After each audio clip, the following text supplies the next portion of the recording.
I am so pleased to be here this afternoon with Theo Sowa, who is the Chief Executive Officer of the African Women's Development Fund. Theo, what are your impressions of the conference so far?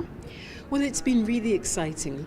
Some of the bits that I've loved most have been the number of young people that have been here. Definitely. Because it's really good to know that we've actually got something truly intergenerational going. Yeah. Girls, adolescents, older women, it's great. So that's really exciting. Yeah. And the other thing that's really exciting is the commitment that people are showing. There's been some really great work done.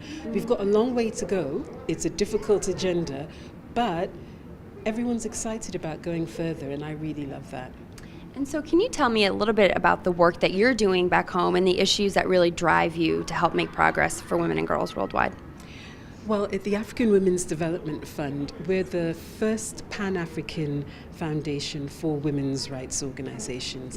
So we work to get support to women's organizations that are working on issues of women's rights and social justice.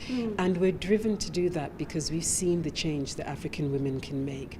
The continent is emerging from some really difficult challenges, and some of the drivers of that change are women and girls. And we know that the continent can do so much more, has so much more potential, but we'll only get there if we're using 100% of our human resources. And that means women and girls have got to be at the center of the change that we want to see. So I'm here as part of a partnership that focuses on social media and technology as a force for global good. Have you used those tools back at home to reach women and girls, or what are the way that you use to communicate with girls and women in your communities?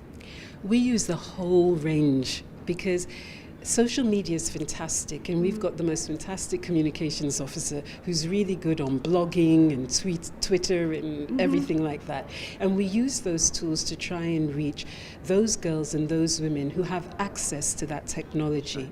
But we actually focus at AWDF on working with small and medium-sized women's organizations. So lots of the women that we work with, lots of the girls that we work with don't have access to that kind of technology. So we also do things like straightforward publications, but we do a lot of traveling. We go to where the women are, to where the girls are, and try and bring the support to them in the ways they need it, but really to support the actions that they're already taking. And we can see real progress in this. And it's not just AWDF as an organization. We have a fantastic network of African women leaders. So for example, when we look at reproductive health, we've got this network called AWLIN, the African Women Leaders Network on Reproductive Health and Family Planning. AWLIN is much easier. But these are African women who are pop stars, who are presidents, who are civil society leaders, who are head girls, you know, the whole range. And they go out and do a lot of the advocacy around reproductive health because it's important to us.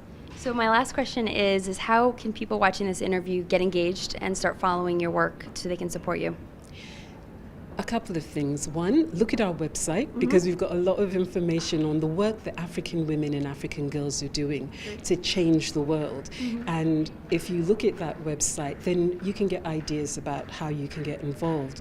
But I think most importantly, that all of us, wherever we are, whatever country we're in, we need to be pushing our governments and our leaders to really take responsibility for a social justice agenda, to really take responsibility and say, you know, as girls, as women, as boys and as men, we have a right to real sexual health and reproductive rights, and we want you to push that agenda for us. Thank you so much, Theo. It's been a pleasure.